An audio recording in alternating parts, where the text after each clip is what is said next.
In the quiet little town of Maplewood, life moved at its own unhurried pace. The streets were lined with old oak trees, and everyone seemed to know each other's business, sometimes a little too well. Among the townsfolk was a woman who had earned a reputation for her quick wit and playful nature. She wasn't just someone who cracked jokes, she carried an energy that could light up even the dullest room. Her name? Clara Bennett. Clara worked as a graphic designer for a mid-sized company in town. By day, she created brochures, logos, and presentations, but by lunch breaks, she turned into the unofficial entertainer of the office. Whether it was doodling funny cartoons on napkins or coming up with clever puns during meetings, Clara always found ways to make people laugh. Some admired her ability to bring joy, while others dismissed her antics as mere distractions. To them, she was the class clown, someone whose talents stopped at making silly faces or telling light-hearted stories. But beneath her cheerful exterior, there was more to Clara than met the eye. She often spent her evenings alone in her cozy apartment, surrounded by art supplies and half-finished sketches. Painting had been her secret passion for years, a quiet escape from the noise of everyday life. Her grandmother, who had taught her how to hold a brush before she could even write her name, used to say, "Art isn't just about what you see, it's about what you feel." Those words stuck with Clara, though she rarely shared this side of herself with anyone else. Fear of judgment kept her artistic dreams tucked away like old letters in a shoebox. One crisp autumn morning, everything changed. During a team meeting, Clara's boss announced an open call for employees to submit artwork for the company's annual charity gala. It was a big deal, an event attended by executives, local influencers, and even a few journalists. Prizes would be awarded, and the winning piece would hang in the corporate headquarters for an entire year. As soon as the announcement was made, all eyes turned to Clara. At first, it was playful teasing. "Hey, Clara, why don't you enter? Give us something hilarious," one colleague joked. Another chimed in, "Yeah, show us your masterpiece." The comments stung a little, but instead of brushing them off, Clara felt something stir inside her. Maybe it was frustration, maybe it was curiosity, or perhaps it was the tiny voice in her head whispering, "Why not?" For so long, she'd let others define her as the jokester, the one who couldn't take things seriously. But deep down, she knew she was capable of more. That evening, Clara sat at her kitchen table, staring at a blank canvas. Her mind raced, with questions. What if she failed? What if people laughed? Not out of admiration, but mockery. Yet, alongside the fear, there was excitement. This could be her chance to prove that humor and depth weren't opposites. They could coexist beautifully.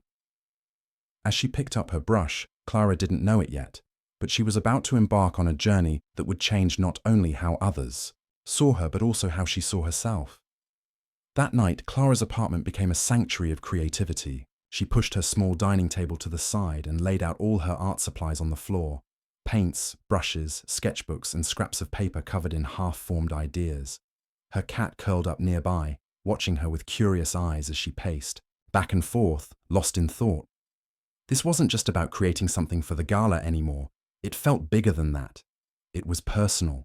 For years, she'd let others box her into a role. The funny one, the light-hearted distraction. But now she had the chance to show them there was more beneath the surface. Clara started by flipping through old sketchbooks, revisiting doodles and unfinished pieces from years past. Some were silly, like caricatures of her co-workers with exaggerated features. Others were more serious, soft watercolor landscapes or abstract shapes that hinted at emotions she couldn't quite put into words. As she sifted through these fragments of her creative journey, memories began to flood back. She remembered sitting on her grandmother's porch as a child, mixing colors on a makeshift palette, while her grandma told stories about how art could heal hearts. "You've got a gift," her grandma would say. "Don't ever lose it." But somewhere along the way, Clara had lost it, or at least buried it under layers of self-doubt and practicality. Life had taught her to prioritize stability over passion. Being the office jester was safer than risking rejection by showing her vulnerable side. Yet here she was, staring at a blank canvas, ready to take a leap of faith. The idea came slowly, like dawn breaking over a dark horizon. What if she combined her two worlds, the humor everyone expected from her, and the deeper emotions she usually kept hidden? She envisioned a tightrope walker, balancing precariously above a sea of laughing faces. The figure would wear a jester's hat, symbolizing the jokes and lightheartedness people associated with her. But instead of carrying a balancing pole, the walker would hold a painter's palette, a nod to her secret love for art. The image captured exactly what she wanted to say, that life was a delicate balance between being true to yourself and meeting the expectations of others. For weeks, Clara poured her heart into the painting. Late nights turned into early mornings as she worked tirelessly, experimenting with colors and textures until everything felt just right. There were moments when frustration threatened to derail her. One evening, after hours of trying to get the tightrope walker's expression just right, she threw down her brush in exasperation. "Who am I kidding?" she muttered to herself. "This is never going to work." But then her cat meowed softly, nudging her hand as if to remind her not to give up. Smiling despite herself, Clara picked up the brush again and kept going. As the painting took shape, so did Clara's confidence. She realized this wasn't just about proving anything to anyone. It was about reclaiming a part of herself she'd neglected for too long. Each stroke of the brush felt like peeling away another layer of doubt. By the time she added the final details, Clara stepped back and felt a wave of pride wash over her. It wasn't perfect, but it was honest. And for the first time in years, she allowed herself to believe that maybe, just maybe, this piece might resonate with someone else too. When the day finally came to wrap the painting and bring it to the gala, Clara hesitated for a moment, staring at her reflection in the glass covering the canvas. Was she really ready for this? Ready to share a piece of her soul with people who only knew her as the jokester? Taking a deep breath, she reminded herself why she'd started this journey in the first place. With trembling hands, she carefully wrapped the painting and headed out the door, unsure of what awaited her, but determined to face it head on. The morning of the gala arrived, and Clara woke up with a knot in her stomach. She had spent so much time pouring her heart into the painting that now, standing on the brink of sharing it with the world, she felt a mix of excitement and terror. What if people didn't get it? What if they laughed? Not because they thought it was clever, but because they found it ridiculous. She shook her head, trying to push those thoughts aside. "One step at a time," she whispered to herself as she got dressed. When she arrived at the venue, a grand hall decorated with twinkling fairy lights and elegant flower arrangements, her heart started racing. The room buzzed with chatter as guests mingled, sipping champagne and admiring the artwork displayed along the walls. Most pieces were polished and professional, the kind you'd expect to see in a high-end gallery. Clara's painting, wrapped carefully in brown paper, felt out of place tucked under her arm. She hesitated for a moment before finding a quiet corner to unwrap it and set it up on its designated easel. As soon as the painting was revealed, something shifted in the room.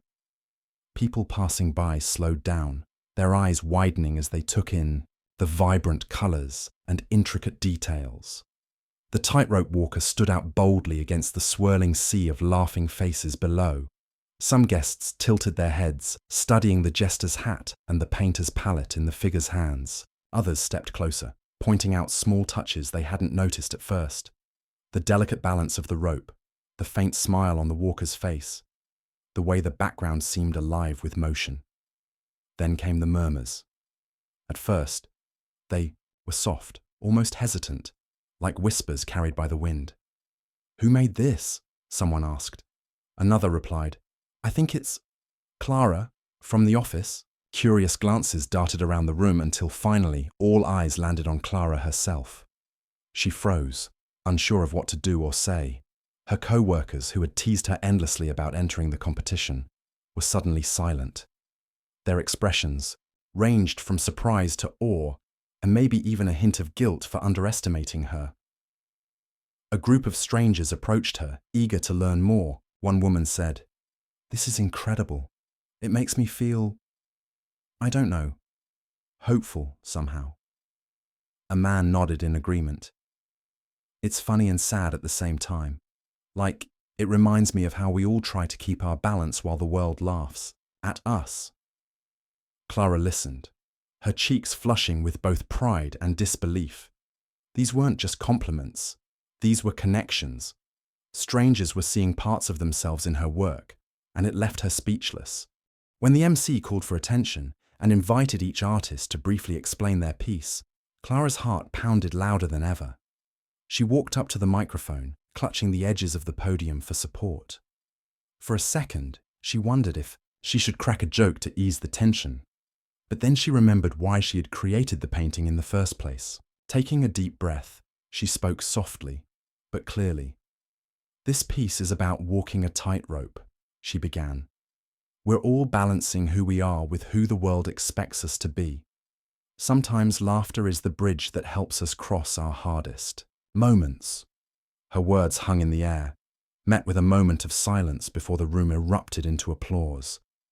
Clara stepped back, her legs feeling wobbly, but her spirit soaring. As she looked around the room, she realized something profound.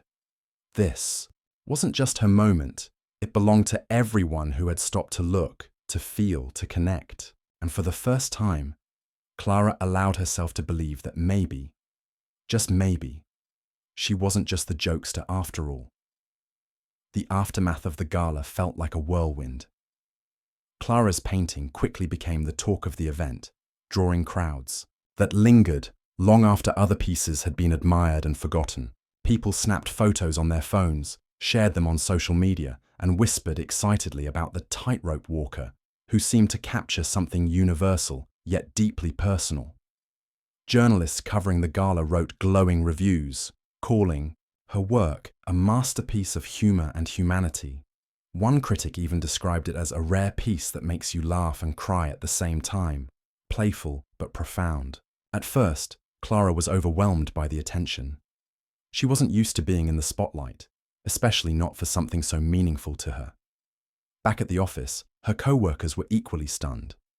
The same people who had teased her about entering the competition now looked at her with newfound respect, or maybe even a hint of envy.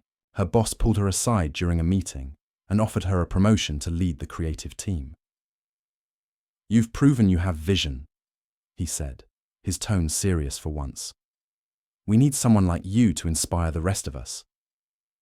But not everyone reacted positively. Some colleagues muttered under their breath, accusing her of getting lucky or riding a wave of novelty. "It's just a phase," one person said dismissively. "People will forget about it soon enough." Others struggled to take her seriously, still clinging to their image of her as the office jokester. Every time she presented an idea in meetings, there were skeptical glances and raised eyebrows, as if waiting for the punchline. Clara tried to brush it off, telling herself it didn't matter what they thought. But deep down, their words gnawed at her confidence. Doubts began creeping in when she least expected them. Late at night, lying awake in bed, she'd wonder if the praise was genuine or just a fleeting reaction to something unusual. Was she really talented, or had she simply caught people off guard? Even worse, she started questioning whether she deserved the opportunities coming her way. Could she handle leading a team? Would her ideas hold up under pressure? The weight of expectations felt heavier than ever before. One evening, after a particularly rough day at work, Clara called her best friend to vent. Over cups of tea, she poured out her fears. The imposter syndrome, the snide comments, the constant battle to prove herself. Her friend listened quietly, then leaned forward and said, "Do you remember why you painted that piece in the first place?" Clara hesitated. "Because I wanted to show people I could do more than make jokes," she admitted. "Exactly," her friend replied. "And you did. Don't let anyone, including yourself, take that away from you. You worked hard, trusted your instincts, and created something real. That's not luck, that's talent. Own it." Those words stuck with Clara. The next morning, she woke up with a renewed sense of purpose. She realized that success wasn't about proving others wrong. It was about staying true to herself, no matter what anyone said. If some people couldn't see past their preconceived notions, that was their problem, not hers. What mattered most was how she chose to move forward. With that clarity, Clara decided to embrace the opportunities ahead. Not because she needed validation, but because she knew she had something valuable to offer. She dove into her new role with determination, mentoring young designers and encouraging them to blend personal storytelling with professional creativity. Slowly but surely, the doubters faded into the background, replaced by supporters who admired her authenticity and grit. As weeks turned into months, Clara found herself smiling more often, not because she was trying to lighten the mood, but because she finally felt aligned with who she truly was. For the first time in her life, she understood that being underestimated wasn't a curse. It was a chance to surprise the world and herself with what she was truly capable of. Clara knew that stepping into her new role as the creative team lead wouldn't be easy, but she didn't realize just how much it would test her. The promotion came with expectations, big ones. Her boss wanted fresh ideas. Her team looked to her for guidance, and the lingering whispers from doubters still echoed in the corners of the office. Some days, it felt like she was juggling a dozen things at once, trying to keep everyone happy while staying true to herself. But Clara wasn't about to let fear or doubt hold her back, not after everything she'd been through. One of her first challenges was working with a group of young designers who seemed unsure of their own abilities. They were talented, no question, but they hesitated to take risks, afraid of making mistakes or being judged. Clara saw a bit of herself in them, the same uncertainty, the same longing to prove themselves without knowing where to start. So she decided to share her story. During one of their brainstorming sessions, she rolled out her tightrope walker painting and told them how it came to life. "This wasn't just some random idea," she said. "It was me putting my heart on the line, even when I wasn't sure if anyone would get it. And guess what? It scared me to death." Her honesty caught them off guard. For weeks, they had looked at her as this confident figure who always seemed to have all the answers. Hearing that she too had struggled made them sit up straighter, lean in closer. One designer shyly admitted, "I've got these ideas, but I'm afraid they're too weird." Clara smiled. "Weird is good. Weird is memorable. Trust your instincts. You'll never know what might resonate with people until you try." Slowly, the team began to open up. Ideas flowed more freely, and projects started taking shape in ways no one had anticipated. A campaign for a local non-profit turned into a heartfelt visual narrative about resilience. A branding project for a startup became a bold celebration of individuality. Each success brought the team closer together, and Clara found joy in watching her colleagues grow. She realized that leadership wasn't about having all the answers. It was about creating space for others to shine. But outside the office, Clara faced another hurdle: her own self-doubt. Despite the progress she'd made, there were moments when old insecurities crept back in. Late nights spent revising designs or preparing presentations left her exhausted, both physically and mentally. One evening, after a particularly grueling day, she stood in front of her bathroom mirror and stared at her reflection. "Who do you think you are?" she muttered under her breath, echoing the voice of criticism she'd heard so many times before. But then she paused, looking deeper into her own eyes. Who was she? Not the class clown, not the underdog, and certainly not someone defined by other people's opinions. She was an artist, a leader, a storyteller, and she deserved to take up space. To remind herself of that truth, Clara started visiting art galleries again, something she hadn't done in years. Walking among the paintings and sculptures reignited her passion and gave her perspective. Art wasn't about perfection, it was about connection. Every piece told a story, every brushstroke carried emotion.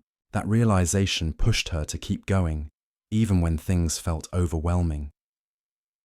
As time went on, Clara noticed subtle shifts, not just within herself, but around her too. People at work stopped questioning her qualifications. Instead, they sought her advice, trusting her judgment. Even the skeptics softened their tone, acknowledging her contributions in ways they hadn't before. It wasn't always smooth sailing, but each small victory reminded her why she had fought so hard to get here. By the end of her first year in the new role, Clara could look back and see how far she'd come, not just professionally, but personally. She had learned to silence the doubters, both external and internal, by focusing on what truly mattered: authenticity. Leading the team had taught her that creativity thrived when people felt safe to express themselves. And owning her story had shown her that courage wasn't the absence of fear, it was moving forward despite it. For Clara, this chapter wasn't just about proving herself to the world. It was about building a foundation for others to stand on, showing them that greatness often grows from vulnerability. And as she prepared for whatever came next, she carried that lesson with her, ready to inspire even more. As the months rolled by, Clara found herself stepping into a rhythm she hadn't known was possible. Leading the creative team had become more than just a job. It was a calling. She poured her energy into mentoring her designers, pushing them to dig deeper, take risks, and trust their instincts. But beyond the office walls, something else began to stir within her. The tightrope walker painting that had started it all still lingered in her mind. Not as a memory, but as a spark. It reminded her of how much she loved creating art, not for awards or recognition, but for the sheer joy of telling stories through color and form. One weekend, while flipping through an old magazine at a cafe, Clara stumbled upon an article about local artists who were using their work to give back to the community. There was a painter who taught free classes to kids, a sculptor who created public installations to spark conversations about mental health, and a photographer who documented untold stories of everyday heroes. Reading those stories reignited a fire in her chest. Why couldn't she do the same? After all, her journey had taught her that art wasn't just meant to be admired, it was meant to connect, inspire, and even heal. With that thought, Clara decided to take her work beyond the corporate world. She rented a small studio space downtown, tucked between a bakery and a bookstore, and turned it into her creative sanctuary. Word spread quickly when she started hosting workshops for aspiring artists of all ages. Some participants were teenagers, eager to explore their talents. Others were retirees looking for a new hobby. Clara welcomed them all with open arms, sharing techniques she'd learned over the years, but also encouraging them to break rules and embrace imperfection. Art isn't about getting it right, she'd say during sessions. It's about saying something only you can say. Her workshops became more than just lessons. They were gatherings where people felt seen and heard. A young girl once shyly showed Clara a painting of her family, explaining how hard it was to express her feelings after her parents' divorce. An elderly man brought in a charcoal sketch of his late wife, tears welling up as he described how drawing helped him keep her memory alive. These moments reminded Clara why she had fallen in love with art in the first place. It gave people a voice when words failed them. But Clara didn't stop there. She began exhibiting her own work in galleries, this time focusing on themes of resilience, identity, and connection. Her pieces weren't flashy or overly polished. They were raw, honest, and deeply human. One of her standout works featured a series of portraits inspired by the people she'd met through her workshops. Each face told a story, capturing emotions that ranged from pain to hope to quiet strength. Critics praised her ability to blend humor with vulnerability, calling her style refreshingly real. Yet, what mattered most to Clara wasn't the accolades. It was seeing strangers pause in front of her paintings, nodding as if they recognized a piece of themselves.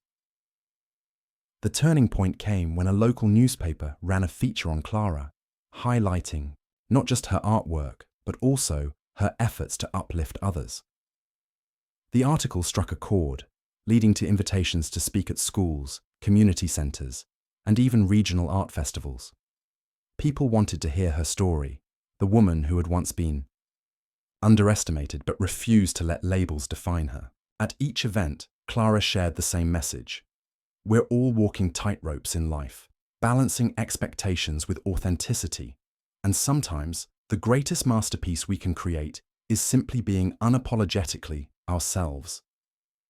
By now, the skeptics at her office were long gone, replaced by colleagues who openly admired her journey. Even those who had doubted her early on admitted they'd misjudged her potential. Clara didn't hold grudges.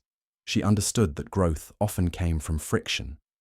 What mattered was how far she'd come and the lives she was touching along the way. Looking back, Clara realized she wasn't just rising above doubt. She was rewriting her narrative. Every brushstroke, every workshop, every speech was a step toward proving that success wasn't about perfection. It was about persistence. And as she stood in her studio one evening, surrounded by half-finished canvases and the hum of creativity, she knew this was only the beginning. Years had passed since Clara first unveiled her tightrope walker painting at the charity gala, but its impact still rippled through her life and the lives of those she touched.